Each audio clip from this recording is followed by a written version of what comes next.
to the Fantasy Footballers Podcast with your hosts, Andy Holloway, Jason Moore, and Mike Wright. Heyo! It's Tuesday. It's not Monday? Tuesday. I know, it's weird. January 5th, the regular season in the books. Welcome to the preseason 2016. You speak the truth, Jason. It's actually the postseason. I know. No. It is both the post and the preseason. Yeah. I am still recovering from the Arizona Cardinals whooping on Sunday. I'm moving on. I've mentally blocked it, so I don't even know what you're talking about. Yeah, there was no games on Sunday. Yeah, we're back. We're the Fantasy Footballers, and this is our Tuesday show. And if you didn't pick up your phone and see a Monday show, that's because there wasn't a Monday show. There was. You missed it. We delete them now. You don't get it in time, it's gone. It's very exclusive. Yeah, you got a window. No, we are on our preseason, off-season schedule, which is Tuesday, Thursday. We will have new shows every week. On Tuesdays and Thursdays, I'm sure here and there we will drop in extra shows as the preseason progresses, as the NFL draft comes and free agency. We do some mailbag shows during the off-season, which we love to do. And so we are here, and we are going to reflect a little bit on what transpired over the weekend. A lot of owners had Week 17 championship games. Yeah, some people were still winning. Yeah, some people were having to deal with Tom Brady in Week 17. Aye. And, Carson Palmer in Week 17, guys that played a little bit or didn't, 5 pass attempts by Brady in the first half. That's why you don't play Week 17. But some of you did, and a lot of you won championships, and we've heard from you on Twitter and via email and on the website, thefantasyfootballers.com. And congratulations to you if you took that title home. It's been a really fun year, and so that's what our quick question is going to be about. But first, let me tell you how you can find the show. You can do it on the web, thefantasyfootballers.com. You can do it on Twitter, at the FF Ballers. We're on the Fantasy Sports Network. We're on YouTube as well. And like I said, we're here all year long bringing you fantasy football news, information, everything about the NFL. We will be here through the playoffs. I was waiting for it. Yeah. We just released, actually, a video on our YouTube channel, which is... Oh, that's great. I can brag about because I didn't make it. No. You know what I mean? Brooks, one of our listeners, he helps us with the video. He does a lot of amazing stuff. He was in the Listener League. He put together an awesome video, about a 20-minute video. Yes, that sounds really long, but when you watch it, it's pretty funny. And he managed to capture a lot of the funniest moments of the show through the entire season, all the way back to the draft. We're talking the inception of Sammy Biscuits. We're talking withstanding victories. The original withstanding victories moment. Stuff that I never would have been able to go find. He found it, and he put it together, and it's really great. And you can find it on the YouTube channel. And it is also a thank you to everybody who's listened and supported this show, this entire amazing, crazy, wild 2015 season. And so you can check that out on YouTube. So today on the show, we've got our Fantasy Rewind. We will go through the studs and duds of this past week. And we're going to talk a little bit about the playoff matchups. We've got a playoff challenge that we are taking part in that you can get involved in as well. And then we've got a really special show. Yes. On Thursday. The Footies. Well done. Yes, the Footies, the official 2015 award show on Thursday. We're going to bring that in here. And you guys voted. We had 15 categories. You guys voted. Voting is still open. It is still open. Go to our Twitter page. There you go. And we'll tweet out another link to the survey, the questions, and you can vote on the players that you ballot. think. It's called a ballot when you have an award. There you go. Yeah. Is it? Yeah. All right. Well, then you can vote on the ballot. A voting ballot. This is breaking news to me. It's not a survey. They don't hand out a survey for the Academy Awards. Fair it's enough. a ballot. All right. But yeah, so a lot's still going on. We're excited about the playoffs. It's so different with less games to watch. I mean, there's some aspects of, like, obviously we love what we do, right? Yeah. Mike? Yeah. I thought we were talking about the playoffs, and well, I was getting ready to say, like, the watching games on Sunday morning, you have that shotgun effect of, I mean, I'm on my couch So I have my TV is dedicated to single game. So I try and catch drives of when in important things. Then I got Red Zone on the computer so I don't miss any touchdowns. And Sunday morning, you're typing to us. Yeah, and Sunday morning is chaos. It is chaos, but while I'm just sitting on a couch. So Sure. it's kind of a funny juxtaposition of how frantic my brain is firing, yet I sit on a very comfortable couch. That is correct. Yeah, and that's why the children don't understand that. Correct. The children don't understand what's Yeah. going on in your head and being distracted from those elements. But I like this. I love the single game. So I love the prime time game. So because I can focus on everything that's happening. and that's what I was getting to is I am looking forward to the NFL playoffs. 2 games on Saturday, 2 games on Sunday. Oh, Doesn't love get the much better playoffs. than that. So, quick question of the day. Some feedback from you guys. Best and worst of the season. What's your best and worst moments of the season? I will jump in here then. My best moment, speaking of the kind of the highlight yearbook video, which we were talking about, Brooks found the original David Johnson call out. There's a lot of people have asked, well, how did that happen? Why do you sing his name? And the true story of how that happened was David Johnson was a guy that, especially Jason and I, we're combine nerds. So when a guy puts up a huge combine production, then you factor in they dominated in college like David Johnson did. I was so excited when Arizona drafted him that just happened to come out during the show. So he caught the origin of It that. was excitement. It was an Yes. overflow. Yes, it poured out, and I just had to sing. Sure. You Sure, never it have those happens. moments. You just have to sing. Right. Me and Jason have them all the time. Yeah. And so the best moment of the year for me was the David Johnson Eagles game. It was a culmination of everything I thought that could possibly happen if he was given the workhorse role. So it was just a fantastic treat for my eyeballs. What was your worst moment of the year? My worst moment of the year is far more fantasy related. It was week 2 in my money league, and I went to sleep a winner. I woke up stat corrected a loss by 0.04. Ouch. And on top of that, we award a point for winning your matchup, and then you get a point for being in the top 6. So there's 2 possible points you can get every week. My point correction knocked me out of both. So that was rough. You tend to wear those bad beats for a little while. So Yeah, I'm a salty guy. yeah. I'm surprised that was your moment, not the getting knocked out of the playoffs by Golden Tate. Yeah. So I mean, that was pretty bad. how about too. you, Jason? What was your best? Well, I mean, come on. The best moment was, of course, winning the League of Record championship. that's Although, in your life, you right? know, right. Actually, I will say this. I almost thought that looking back, I loved winning the championship, but I think I might have been happier when I beat Andy to get to the championship, just like because I saw your team as better than the championship team. So I felt like that was where I won the championship, and also I think I've lost to you about 3 years in a row in the playoffs. So I was very happy to get that over with. My worst. The worst thing that I've experienced this year was way back in draft season for one of our main leagues. We did an auction league, and I was the auctioneer offline. And I was drafting a team, and I just can't. You had never done the auctioneer. I had never been the commissioner. auctioneer before, Yeah. the commissioner, and done the auctioneering offline. If you're doing an offline auction draft, don't. Hire somebody. Yeah, get Are someone you else. doing that again next year? Oh, no. No, online. No. Online. No. No. All right. So We'll give somebody $20 and they'll come out and do it.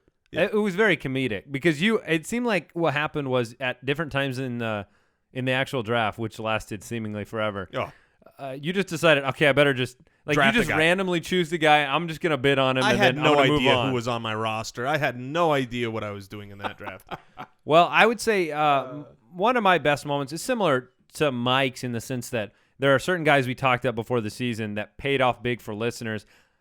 And that kind of was the Tyler Eifert story from the beginning of the year. But he came out in week 1 with a couple of touchdowns against Oakland.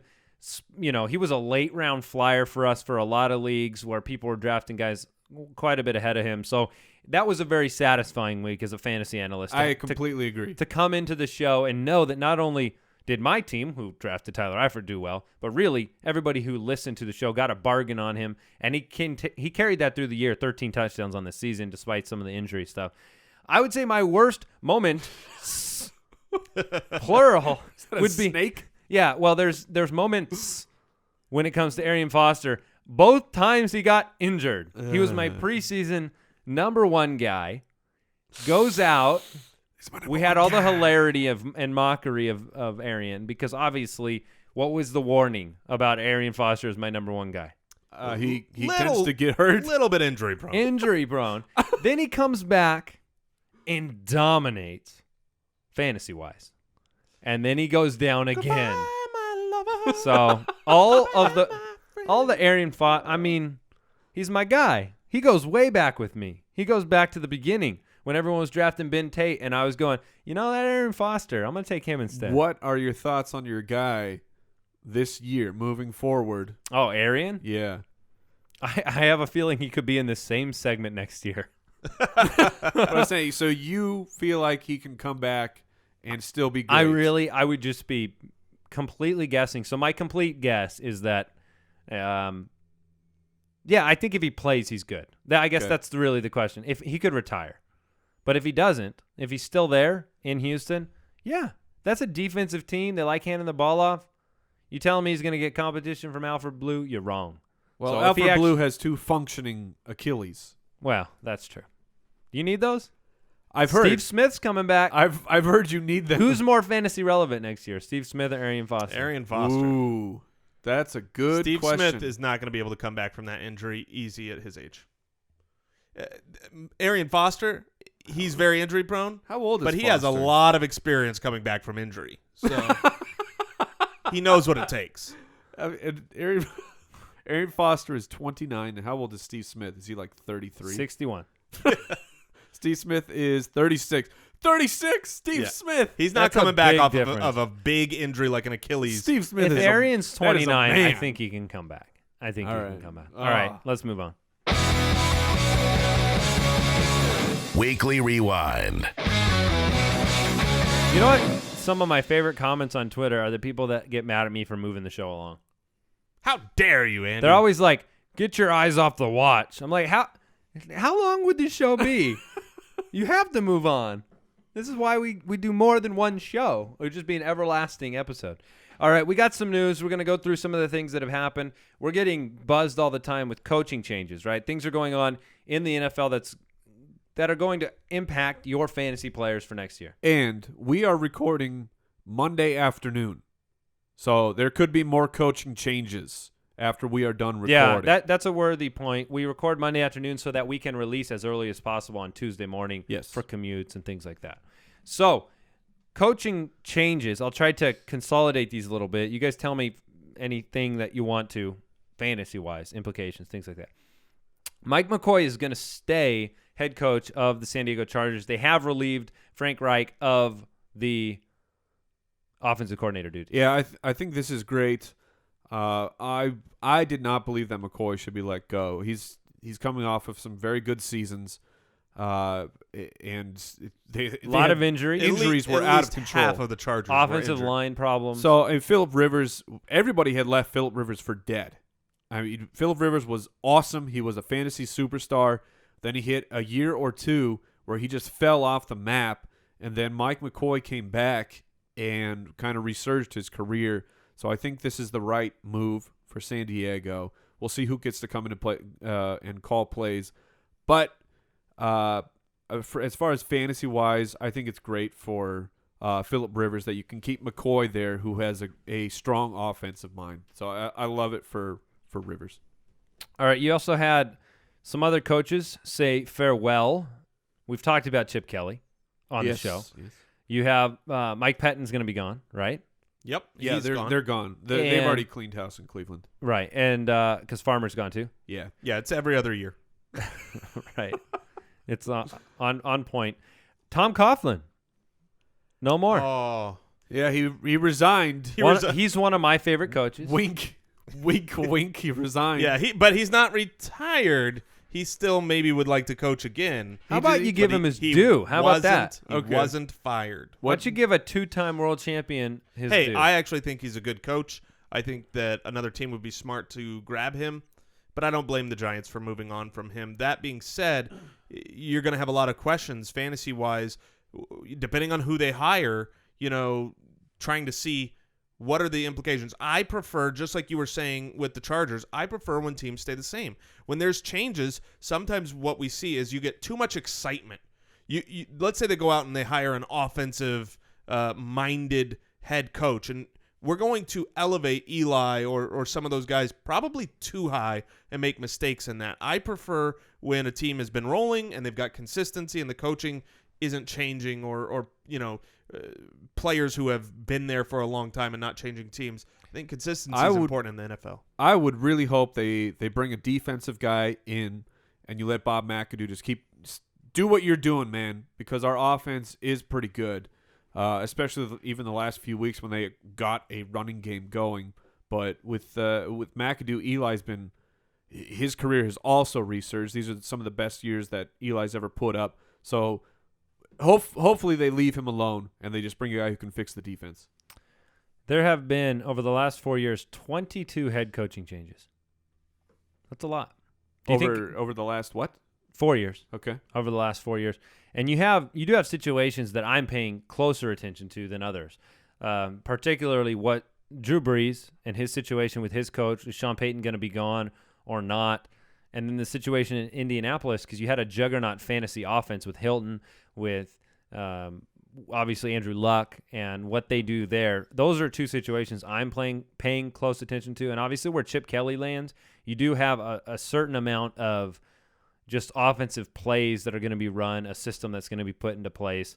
That will be something interesting to monitor throughout the season. So, Jim Tomsula is also out. Is that correct? That is correct. All right. So, and it sounds he was set up to fail. We've talked about that. Yeah, Tomsula, poor guy. I mean, there was not much he could do. And the last I heard, the rumorville out of the Saints is that Sean Payton would be available for a second-round pick. Yeah, and that he's been given, permission to talk to other teams? I hadn't heard that part. I saw that as well. So those will be interesting situations. In terms of other news of relevance, Gary Kubiak has declined to name his playoff starter. This speaks to what Jason said this weekend, where he thought it was more of a controversial situation. It's not controversy. It's going to be Peyton Manning. But I do think it's entertaining going into they're the number 1 seed. Sure. And you don't know who the quarterback is. So is it too bold to ask you guys to give me NFC and AFC predictions on the show right now? We can do it. Because the playoffs are established. This week we got the Seahawks at the Vikings, the Packers at the Redskins, the Chiefs at Houston, right, at the Texans, and then the Steelers at the Bengals this week, and then Carolina, Arizona, New England, and Denver are waiting. So who do you believe will represent the AFC and the NFC and then ultimately win the Super Bowl? Because it'd be nice to have these on, documented here. The AFC, my heart... I'm going to write these down. My heart really, really hopes the Chiefs or Houston makes it because I like to see funny stuff happen like that. That's funny stuff. Funny's the wrong word, but it's a lower seed team who no one thinks has a chance. Sure. But my pick is the Broncos. I'm going with Denver. I think the defense is just too great, and Peyton Manning looked okay. I know it's only a very, very small sample size, and Manning has many flags upon him. And I didn't know you had the Broncos. That I feel like you've stolen my pick. we don't have to have separate picks. No, we don't. And I agree with you. My pick is the Broncos. The Broncos are behind Arizona, Carolina, and New England. In Vegas, they are 5-1 favorites to make the Super Bowl. I'm sorry, to win it. So I'm actually taking the Broncos out of the AFC as well. Well, I'll give my AFC pick then. I'm going to go with Superman, which is just basically going with the tried and true Patriots. Superman's in the NFC. Well, sure. I will actually be going that way on the NFC as well. So yeah, give me your NFC as well. Well, it's going to be Carolina against the Patriots in the Super Bowl. I think that Carolina's team has shown on both sides of the ball to be unstoppable. They've got the home field advantage through, so I've got to pick them as the favorite. And in the AFC, you just have too much experience and too much like desperate desire to stick it to the NFL and win a Super Bowl this year from the Patriots. Since last year wasn't good enough. Correct. So who's your Super Bowl? Who's your Super Bowl champ? My Super Bowl champ will he's on be the spot. the Carolina Panthers. Ooh. All right, Mike, who's your NFC? NFC, I think that Seattle will run through a couple matches. They will play the Cardinals in the NFC title game, and Seattle will win. Oh! And Seattle will go to the Super Bowl. And, Broncos or Seattle? And then in the Super Bowl, I will take Seattle. That's so painful. I know, it So sucks. painful. I was actually going to say I'll just be we need one homer on the show. Yeah. So I'll just thank go ahead you. and take the Arizona Cardinals. Yes. I do believe the Cardinals are set up to have a very good playoff run because they have the bye, and then they're going to essentially get Minnesota. They cannot get Seattle, so they'll get Minnesota, Washington, Or Green Bay. And so that home game, I think they'll win it, and then they'll face probably Seattle or Carolina in that title game. And because they'll be at home against Seattle, I'll give Bruce Arians credit for preparation for that game, and I'll take Arizona. I like it. I like we where go. your head is at more than mine. We got Seattle, Arizona, and Carolina because I've always said this, and Jason and I used to do this in basketball. When you make predictions and you don't predict your home team, the regret that you would feel if they finally won. I'll be zero. I'll be the homer. No, you won't feel any. No. Yeah, it hurts. Seattle's playing great. I got to give them credit. So, all right, you guys want to get into the Studmuffins? Yes. Jason. All right. How about I think I muted our sound. Let's try again. No, it's not working. How about you, Andy? Would you like to get into the How does fantasy it work? stud muffins? Oh, we're frozen. How many times have we done this? 165 this year. This week's Fantasy Stud Muffins. So you get into the preseason, the off season, and now you're off. And your everything game. breaks. Is it because we're recording after lunch? Yes, we that what haven't it is? got adjusted. The iPad had a very iPad froze. unhealthy. Yeah, unhealthy I tried to diet. push it. So Well, speaking of Superman, go for speaking it. of Superman, Quarterbacks the number one quarterback this week Of all time. was also the number one quarterback of this season, who was also the number one fantasy player of the entire year on almost all scoring formats, and that was Cameron Newton. Oh, I thought that was Brian Hoyer. No, close. He was 78. But Cam Newton just finished off an incredible year. He let a lot of people down on that Week 16 championship, but he came back in Week 17, redeemed himself, had 293 yards on only 21 completions. I don't even think he threw the ball 30 times, which is crazy. Had 2 touchdowns through the air, and then added 2 more on the ground. No Jonathan Stewart, no Ted Ginn, didn't matter. Devin Funchess, big game. Superman. Cam Newton, taking care of business, 15-1. And he will be the MVP. Yeah, I think that's a foregone conclusion. Not bold prediction of the week. Some other guys that had huge days. Matt Stafford, since the offensive coordinator change up in Detroit, and they picked up Jim Bob Cooter. They've been great. Everyone's favorite name. They've been great up in Detroit. I believe they're 6-2 in their last 8 games. 6-2, 19-2 touchdown to interception ratio for Stafford over the last 8 games. That's crazy. And So that's including a couple games without Calvin, really. So looking forward, we don't have doubt about Cam Newton's fantasy value in 2016, but Matt Stafford, with this back half of the season, I know your career dislike of Matthew Stafford. What does this make you think about with him next year? I know you're not going to be drafting him high, but is he somebody that you're looking at? Yes. Yeah. I will put him back on that list, assuming Calvin Johnson is back in Detroit. There's Very fair. There's a salary cap situation up there. But I believe that Stafford has, over the last couple years, proven to be a much better real-life quarterback than we all thought he was. I mean, even last year, his touchdown-to-interception ratio was very good. I believe it was 2-1. And so you factor in what he did with the last half of this season, he's got to be on that list of late-round guys to look at. All right. You also had Big Ben. Mike texted us during about halfway through the morning games and said Tom Brady and Big Ben are killing people's fantasy teams. Well, Big- and just to preface, that would be again. Yes, Because again, because they week both 16, stunk in week they already 16. did that. And Big Ben got the message and turned it around.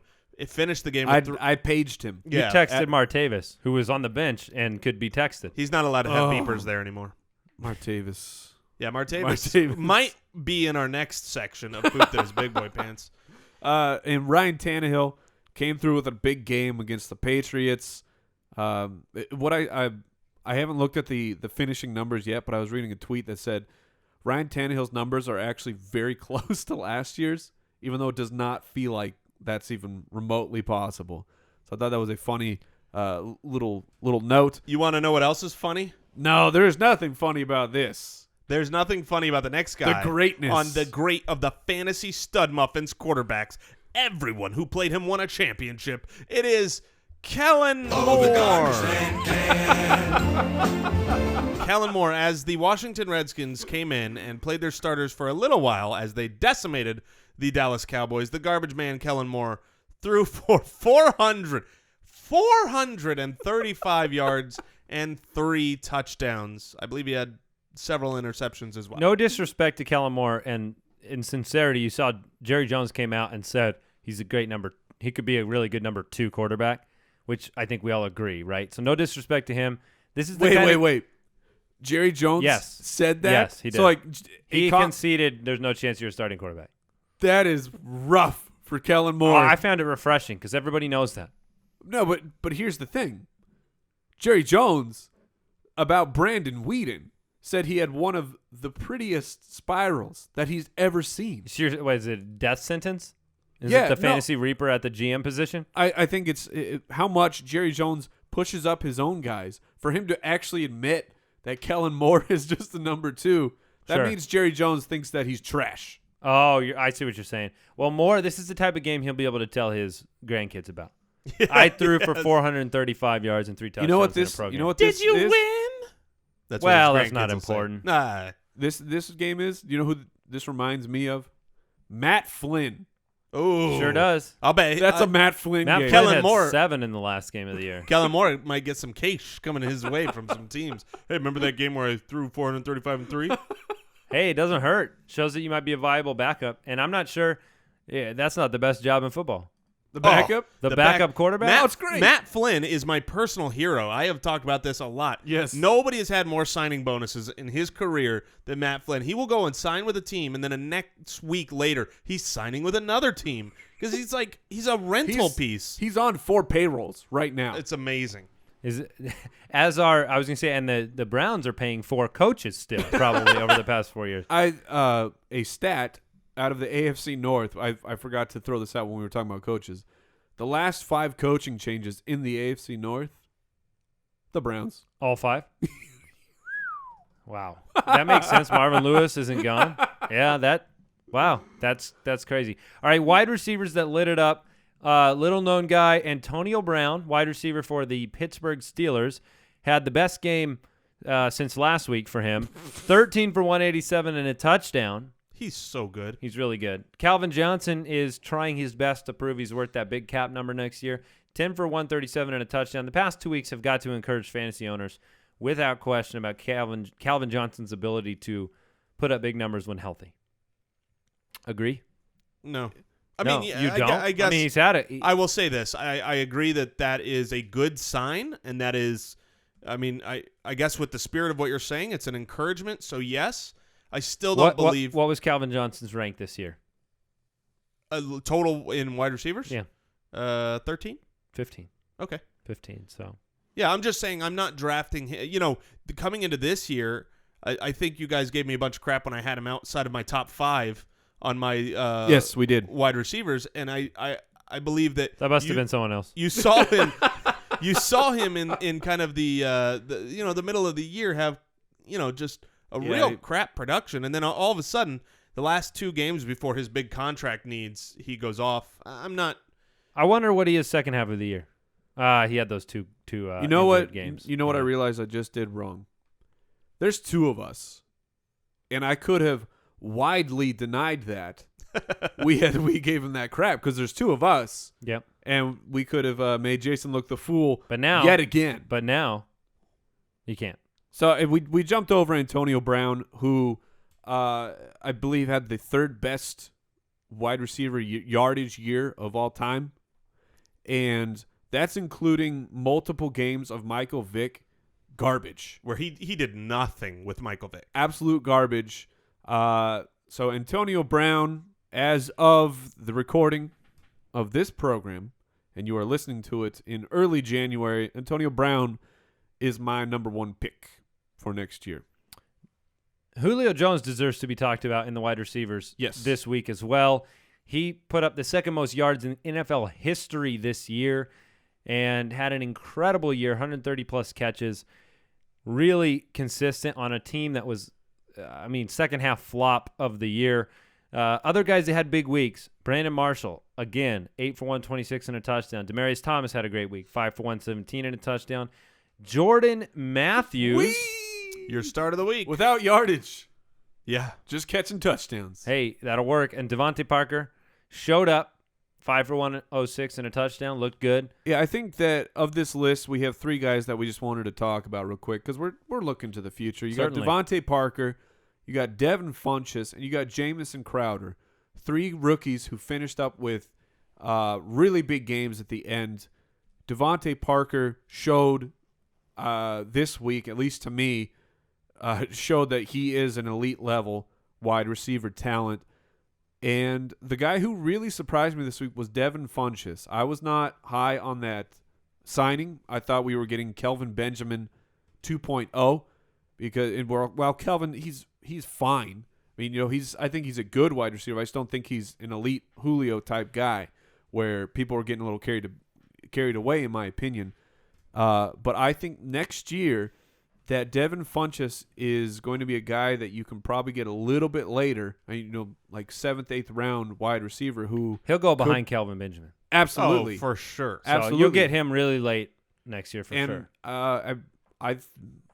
He might outproduce Kelvin. I mean, we're very early for that speculation, but it wouldn't surprise me. Look, guys that you consider big for wide receivers in the NFL are normally 6'2". You got your Des Bryants and your guys that they've got the whole package and they're taller than your average wide receiver. And then you've got your giants, and Devin Funchess DB is 6'5". That's big man. You've got that on a high powered offense like Carolina. Ted Ginn is not going to stay fast forever. So I really like the idea of looking forward to Devin Funchess. I was going to say, anytime you have wide receivers that are playing behind Jericho Cotchery, who retired 10 years ago, has got to be a good sign for some upside. So, and then Jamison Crowder, you really saw a year where he got peppered with targets when Jordan Reed was injured because he dominated the middle of the field, and now Crowder, he had a good game. We talked about him last week. I think I said, hey, I'd flex him in a 16-team league because, you thought he'd be out there for the whole game, right, even though other guys were benched. So Crowder is a guy with PPR potential in the future. Oh, and he's interesting because was this a corner for Washington this year with Kirk Cousins, who was this a what? A turning point for their offense. I gotcha. Where Jordan Reed, full explosion out. Jordan Reed is going to be considered an elite level tight end next year. As he should be, and he always has been when healthy. Right. That's why there's Rule 86. You Sure. play him when he's healthy. Deshaun Jackson, in the limited time that he got to play, was very effective. I mean, This brings up a water bet that we made this week. That is true. Mike and I both took Washington at home over Green Bay. Jason took Green Bay. I believe that Washington's been a different team since Deshaun Jackson and Jordan Reed has been, they've been healthy together. Kirk Cousins second half of the year. So I buy into the narrative that, you put some weapons around Cousins. He's very capable. He's still going to take a knee when you need a field goal every once in a while. But that's why we love him. That's why we love him. Yeah, I'll take Aaron Rodgers over Kirk Cousins when now, it's on the line. Kirk Cousins could have been mentioned in this too because he lit it up in the first half, 3 touchdowns. Yeah, I think he was the number 8 quarterback of the week. And we said bench him because what do? I mean, you don't start a guy you know is going to be sat down. Who was sat down. Sure. And still had, number 8 quarterback of the week. So good job, Kirk. Well, although if you were sitting there with Tom Brady or Kirk Cousins and you knew Kirk Cousins was going to be benched, man, that's rough. Gross. Running back, start of the week for Mike, Rashad Jennings. I got one, fellas. 27 for 170 and a touchdown. Is that good? Oh, I believe that's pretty good. That's good. No, I was just checking. You guys obviously didn't know. That's a good line for a running back. Just give him the ball. You know, he found a rhythm. They're not using a four-headed hydra. Their running back situation in New York will be very interesting to me. Next year? Yeah, Rashad. Sure. How old is Jennings? Is older. yes. He's 30. So he'll be 31 going into next season. Will they keep him around? Andre Williams, you can't keep him. No. One of the nice things about Jennings, similar to we've seen other older players who have succeeded later, is that he didn't really get the workload in the first half of his NFL career. Well, you're going to have Mike brings up a good point about Jennings simply because the philosophy, Coughlin was the one who had to keep rebuffing people saying, why aren't you giving the ball to one guy? Why aren't you giving it to two guys? Coughlin's gone. So we'll have somebody that comes in and we'll have an establishment of some sort of philosophy of the offense in the running back position. So that's a good point. Ronnie Hillman played great, 15 for 117 and a touchdown, had a big touchdown run. Jeremy Hill, 16 for 96 and a touchdown. Yeah, thanks a lot, Jeremy Hill. And also Jeremy Hill scored from outside the one, which is second- something that you hadn't seen in a while. The second half of the year, from week 9 through 17, Jeremy Hill is the number 10 running back. Because of all the touchdowns? Right. I'm just saying. I feel like he you is can't one of discount the him. biggest disappointments this Because year. of all the yards and touchdowns. I think. Is that, is that why? Did we even have him on like a biggest letdown of the year, like the most overhyped list? He is currently, well, I don't want to say. He's an option. You He's can on vote the for him. ballot. I mean, it's just amazing though because he hasn't. He's an had, RB2. Yeah, he's an RB2. And but he is a letdown. He's a huge letdown. Yeah.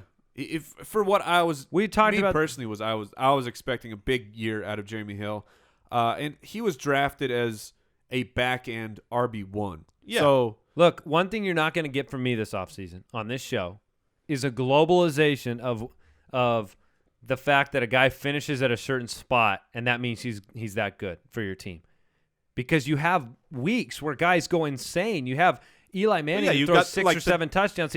That game is an outlier. Nobody, maybe they started Eli that game, but there are games that. That's the Deshaun Jackson rule. Deshaun Jackson. Yeah, he always finishes like every 18 year he or 19. 20 or Torrey Smith. 11 last year. Yeah, but you can't rely on him on a week-to-week basis. He can win you games. He can lose you games. I get that. That being said, Jeremy Hill, very similar to you could have started Lamar in Miller. the second half of the year. Yes. Yeah, Lamar Miller, who was the number 5 running back, had great games and had pooped in your pants games.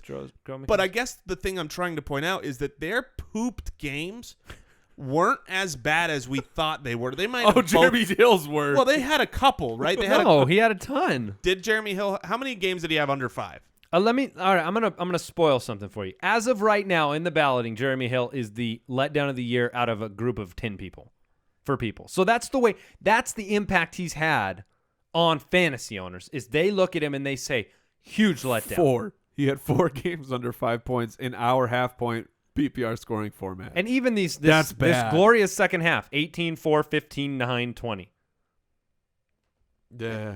So it's not something that you could rely on. What did you draft Jeremy Hill to be, a 1 or a 2? He's not either. That's why he's the letdown of the year. But yeah. No, he's not. He's the 19th ranked running back on the year. That's a 2. All right, you're right mathematically. You're right with your facts. I'll be honest. You said he was the 10 in the second half. I assumed he was outside the 2 in the first half. But when he scored, he was good. When he didn't score, he wasn't good. Agreed. Yeah. Okay. It's like remember Michael Bush when he was on Chicago? Yes, I do. And you could use him in fantasy because all he would do is score. Let me tell you this. Look at Vulture. this. This should tell you what's going on with Jeremy Hill. How many carries do you think he had this year? Healthy all year. Played the whole season. 200. 215. I'm going to go with 168. Oh, no. You're way off. Jason's really close. Oh, he was in 200, the 200s? 223. Do you know how many he had last year? Probably about the Less. same. 222. Yeah. Less. Okay? So he had 1 less last year, despite the fact he didn't really even get the reins last year until later. We expected that kind of production and usage. Last year, on the same amount of carries, 1,124 yards, 794 this year. 5.1 a carry, 3.6 a carry. Last year, 9 touchdowns. This year, he'd had 11. Yep. Yeah, So- and he even said, and you could see this, he was trying too hard this year. He would run like, he would just try to do things that instead of taking what was there, try to break out a big play and over and over. You know who did that too? Was Lamar Miller last year.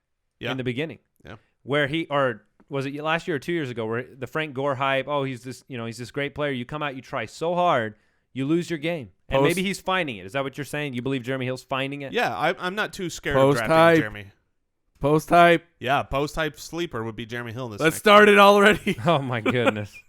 There'll be time for that. All right, we talked enough about Jeremy Hill.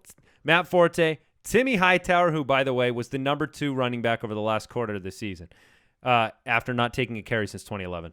Jonathan Grimes and DeJuan Harris also had very good weeks this week. DeJuan Harris did a full-on Big Salad impersonation of just voluming his way to a very productive fantasy day. And Forte is a guy I think to spend a little time on. I thought Langford would get the carries. They sent Matt Forte off with the fireworks and the explosion, and Langford didn't get the touches and just wasn't very good. But so that's probably the last game that Forte plays in a Chicago uniform. Would you agree? Yep, I agree. So, and that being if said, if that is the last game that he's played in a Chicago uniform, Jeremy Langford over the second half of the season from week 9 on, what running back do you think he was? Over the second half? Second half, the whole half of the year. Ooh. 12? He was the number 6. Yeah, he had a stretch there. So he was if Forte's out and gone, I think I don't think Langford's an elite level talent, but I think he's good, and if he's in a situation where he's getting the work, he will be. You got to remember, they're not going to have the same offensive coordinator next year. True. Adam Gase is going to be somewhere else, and so that's another variable. I don't want to overbank on it, but it's a good situation. I think Jeffrey will be back. We missed that news at the beginning. Beat writers in Chicago think he'll be back. We'll find out. Yeah, they think we don't know that he'll be back. No, I said that's and Matt Forte, he's going to Dallas, isn't he? I don't know. I think he's going to Dallas. It seems whenever some situation seems that good, it doesn't happen. Well, Forte is going to go somewhere where he can play, but he wants to contend. I'm sure he's going to have to search for a ring. So you're going to go for like the team that was 4-12? Yeah, the team without their superstar quarterback. A team that's been 500 since the 90s. It reminds me of the Spurs when they lost David Robinson and then they got to draft Tim Duncan with the number 1 pick. I mean, put Tony Romo on that team. You can even take Dez out with his injury. You put Tony Romo on that team, they're in the playoffs. For sure. In that division? Yeah, they're in the playoffs. There's no way they are not in the playoffs. Tight ends that were stud muffins this week. Zach Ertz, start of the week for Mike. We loved him. Coby Fleener, Delaney Walker, Will Tye, and Ben Watson. We'll get to the poops because my start of the week is he didn't pan out. So don't think we're just tooting our own horn on Zach Ertz. Yeah. I got it wrong with Travis Kelce. Well, Ben Watson was my start of the week. So, 2 of the 3 of us. That's fine. That's good. That's what I wanted to see. And Coby Fleener, I mean, we all saw that coming. Oh, man. That was a I don't even know. beautiful pass. Yeah. That was Freeman, right? I think that was Freeman. It was yes. Freeman, yeah. It was. Well, but Freeman came, then Lindley came in. Yeah, Lindley came in. And threw a touchdown to Andre Johnson. Yeah, I remember watching the Fleener highlight, though. That was it was a good throw. Yeah. They're just ridiculous. Something we can tell the grandkids about, Josh Freeman. One time I threw a really long. You know what? That's the wrong drop. This is not a good day. Welcome to 2016. That was going to be sits of the week, which these guys should have been. Yeah. Pooped in his big boy pants. You know that super huge Colts parlay into the playoffs thing? It actually looked okay during the first half of the morning games. It looked like there was some semblance of a shot. The 18 steps to the playoffs with Indianapolis? Yeah, it was looking – I mean, it clearly did not pan out, but at least halfway through the morning you thought, there's a chance. Which situation would you rather be, the Cowboys or the Colts? Cowboys. Yeah, for sure. Easily Cowboys. The Cowboys have a real defense and a real offensive line and an elite level wide receiver and a great quarterback. Okay, and a easier division? Yep. Well, maybe not easier. But all right. The Cowboys are going to be good again. We talked about it earlier. Tom Brady let you down in a big way. 12 for 134. 12 total completions. Wow. If you're going to do that, just put in Garoppolo and Did say they goodnight. not want to win that game? I don't know, man. There's some conspiracy out there. Right? So because now they can't play the Steelers in those first 2 rounds. Because Who knows? It's possible. Blake Get Bortles. your tinfoil hats. Oh, Blake yeah. Bortles is a guy who won so many of our listeners' championships. If you properly had that Week 16 fantasy championship, and if you were riding on the love and the coattails of that into Week 17, he was worse than Tom Brady's 12 for 134. Yeah, he had more yards at 239, but he also had 2 interceptions, no touchdowns, and crap at your team. Blake Bortles is improving way better than last year. He's still not ready for top defenses. Maybe by next year. But That's been the he's story still not with ready. Bortles. He's a candidate for the garbage man of the year because he took advantage of teams that didn't have good defenses, and at least he could do that. And he has weapons with Robinson and Hearns and Julius Thomas and such. All right, Derek Carr, not a good game. Aaron Rodgers keeps disappointing you. He had the yardage was there, but just not what you hope from for a guy who was in some leagues a first-round pick. You know what's crazy is he finished. Aaron Rodgers had 291 yards, a touchdown, and a pick. But that pick that he threw, James Jones he had so much room to catch a touchdown towards the sideline, and Aaron Rodgers threw a terrible ball in basically to the defender, and it was like you had him in the NFL wide open, and that should have been a touchdown. That's an 8-point swing for fantasy. He could have had a great game. And Carson Palmer. Oof.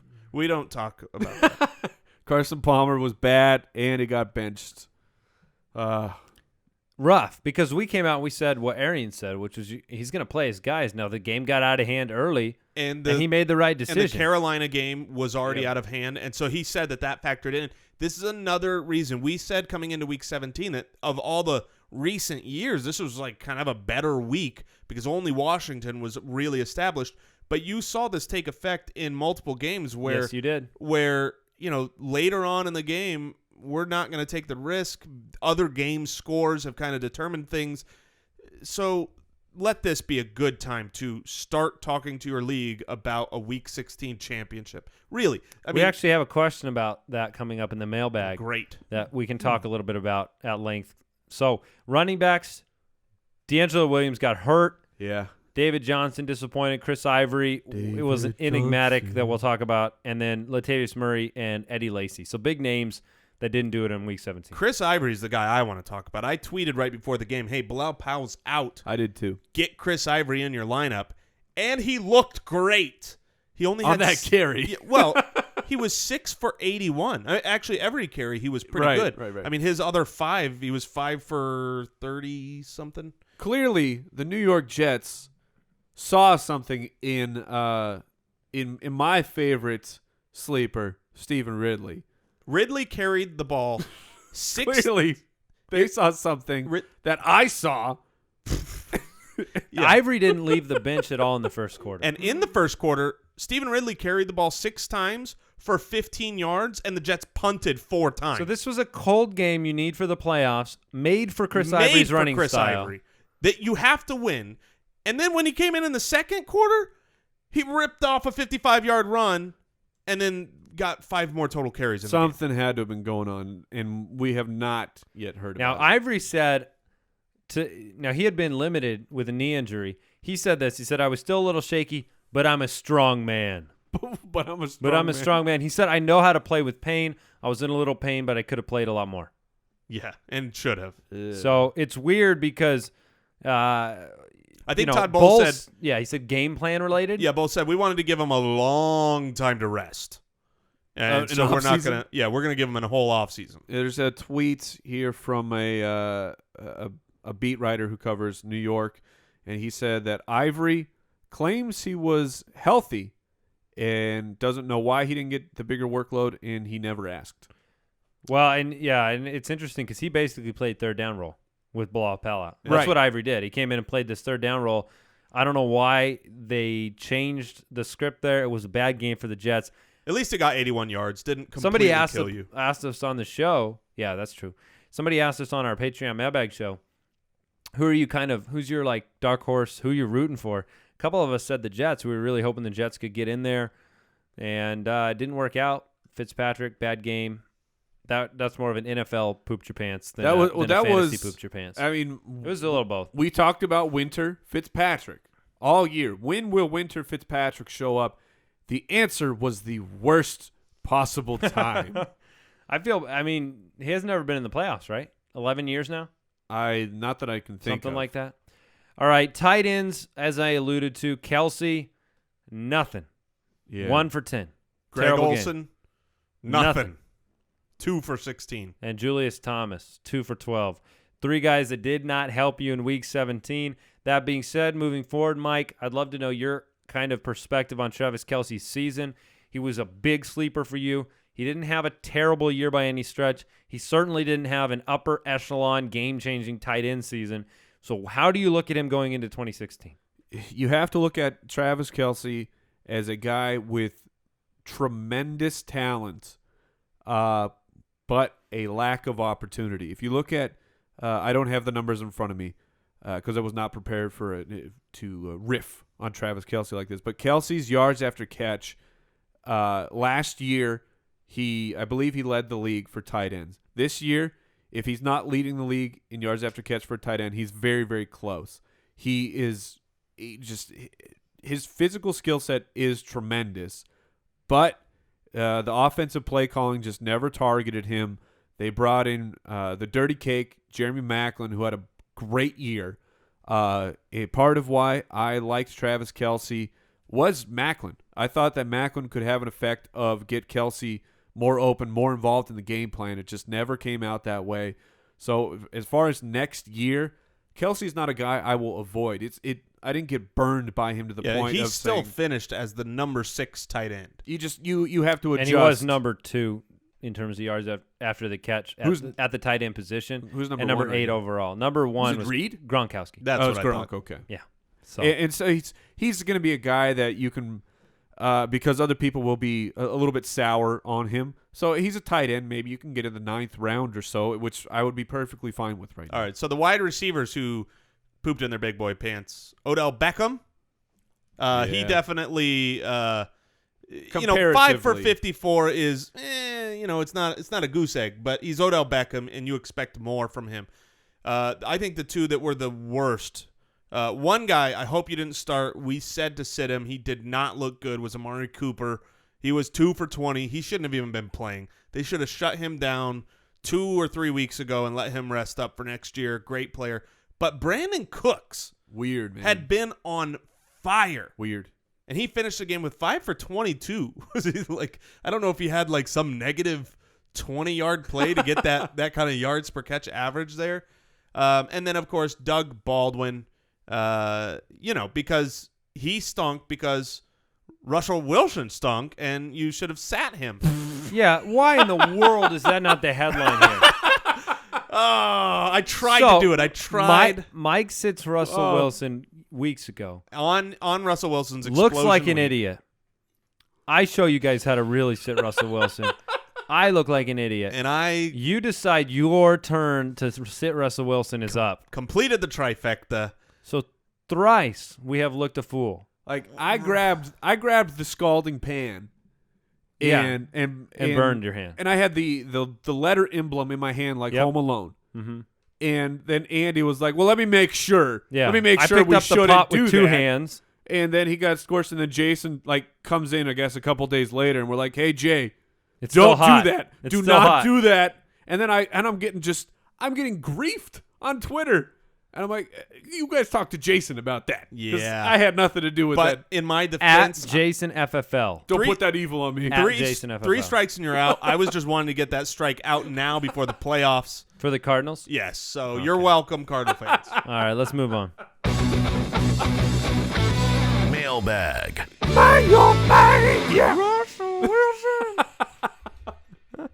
All right, Brett. And by the way, if you have a question, dynasty questions, off-season questions, any question, you can send them to us directly off the website, thefantasyfootballers.com. Click on the submit a question button. You can also call us, leave us a voicemail message, 302-464-1067. TFFB. We try to answer as many as we can on the show, via Twitter, everywhere we can, on YouTube. Everywhere. Yeah, everywhere. So, Brett in Frankfort, Kentucky. We all agree that leagues shouldn't go into Week 17, he says. But how do you feel about a league ending by Week 14 to keep every team playing each other just once? Stupid? Huh. I guess. All right, tell us how you really feel, Jason. So, is he saying to end the It's an playoffs? obvious. Sure, because the way that would set up. How would that? Oh, This happens all the time. because of the playoffs. Okay. Yeah, single, you play a league Sure. and you play every team, it's a 12-man league. You play everybody one time and then you got 2 weeks of playoffs. Here's what I would say. I want fantasy football to be as long and fun as it can be and be healthy. So Week 17 for you. No. That's what I'm saying. It's not healthy, healthy. there. And so Week 16 to me is the right spot. If you want, it to be even, just have, go to DFS and play weekly. Every week is a new thing, and you get to pick your guys. For me, if you're worried about, well, this guy got to play that guy 2 times, I don't think it's that unhealthy. Obviously, the situation here is you've also got, you could have 2 week. There playoff you go. You could have 2 week playoff That's the right matches. call. Because if you're in a 10-team league, which is what he has, then start your playoffs early, where you would finish at Week 14, but then do the 2-week playoff matches, and then that should end at 16, I believe. Could work. I think it's a 12 team. It does. Yeah. Because there will be 11 weeks, and then Yep. you have 3 weeks of the playoffs. And I agree with Jason. I think it should go. You go to Week 16 because you want to maximize the fun. We have a long wait before we get to have the enjoyment and the excitement of fantasy football season long. And the entire argument against Week 17 is just the situations where I was smart. I acquired player X, and I've been playing them all year long, dominating people, and now I'm in a situation where they might have to sit down. Like when I picked up Jordan Reed everywhere. And if I had a championship game in Week 17, that sucks, man. I mean, like I'm getting penalized for being smart and having a great player, and so that's why I don't like it. And I'll just add to it as well, Brett. If you want to do this, you can. With the 2 week. Well, yeah, you can end it in Week 14 if you want to. Yeah, sure. If that's the way you want to play it. But another option here is divisionally break up your league. That's one of the things that we've done too, where if you divisionally break it up, in our league, you play division mates 2 times each. You place everybody else 1 time, and it works out. So the next question comes in from Matt in Kansas. He is in a 10-team dynasty league. Here's his question. And you can see his roster on there. I'm not going to read it. Oof. Should I trade Des Bryant for basically Todd Gurley, Nelson Aguilar, and a second-round pick? Yes. Now, Now, his roster has Jamal Charles and Carlos Hyde and Char West and Theo Riddick on it. Because I looked at this question, And he doesn't a really little have bit a ahead. powerhouse. His running backs are very weak, and his wide receivers are I think quite strong. You have Edelman, you've got Jordy Nelson coming back, Crabtree. You've got Crabtree, you've got some young talent which you need in a dynasty, in Dorial Green, Beckham. And, I'm with you. And to me, Todd Gurley is Yeah. pretty much, if this was a dynasty It's a full redraft, PPR is another thing worth mentioning. yeah, and so that skews a little bit more towards the wide receiver. But in general, a dynasty redraft from the get-go, Todd Gurley's going to be A dynasty what? a dynasty. What did I say? You said redraft. Oh, well, that makes no sense. No, it doesn't. No, I wanted to know how a dynasty redraft works. I meant a dynasty draft. We keep everyone and no If one. this is year Yes. one, starting a dynasty league, the dynasty draft from the get-go, Todd Gurley has to be super high up there, definitely above Des Bryant. I agree with that. The part of Gurley being early. It's very tough for me to give up Des Bryant in a PPR. In a PPR dynasty, I agree. I think Gurley, Aguilar, and a second is enough for him. Yeah, But I don't blame you if you want to keep him either. The bounty is solid. Because the thing that I'm thinking of, so Des Bryant is 27 years old. He'll turn 28 during next year's season. How many years of elite dominance does Des Bryant have left? As many, if not As many as Gurley has. Yeah, as many as Gurley. Probably about 5 years. So it's a tough one. Yeah, I think. What would you do? That's where is the second round pick? I would need to know if it's like is that the beginning of the second or is that the back of the second? Well, it's not very valuable because this is only going to be a rookie draft. I mean, yeah, but you could have got if it's an early second, you probably could have got David Johnson right around there. That's where he was going in rookie drafts. I would keep Dez. Okay. I mean, all right, so you're the tiebreaker, Andy. I think that I would keep Dez when I look at the roster. Really, when you look at the roster, that's what makes me say absolutely. And I understand, but for me, I think in a PPR league, the value of having Jordy Nelson and Dez Bryant, you already have Charles coming back. This is a close one, is what we're telling you, Matt. It is. We're telling you we can't really tell you because it's really, really close. Matt, I would keep Dez. Matt, you're not going to win any championships with your running backs. I'm just throwing that out there.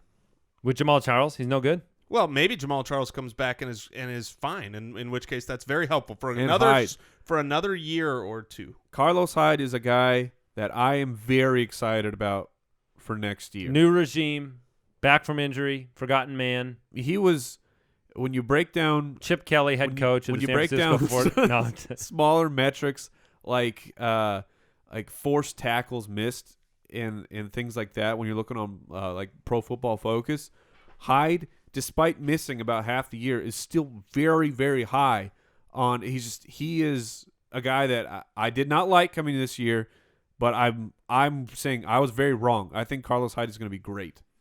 All right, that does it for today's show. As we said, Thursday is a big show. We got our footies, the 2015 Fantasy Football Awards. I don't know why. It's the same as The Price is Right. I was going to say, keep your pets spayed or neutered. All right, we've got the awards on Thursday. Make sure you tune into that. Check out the video we posted on Twitter, highlights of the year. Congratulations to all the championship winners. Congratulations to everybody who, even though you didn't win, you had a better season than you had last year. You got to compete in more games, maybe play in the playoffs for the first time. So congrats to everybody out there. You've made it a fun year, and we will be here. Yeah, we'll be here. And if there's stuff you want us to talk about, tweet us. Let us know what you want to hear about during this offseason. Goodbye. Bye. Thank you for listening to another edition of the Fantasy Footballers Podcast. Don't forget to visit us on the web at www.thefantasyfootballers.com and follow us on Twitter @TheFFBallers.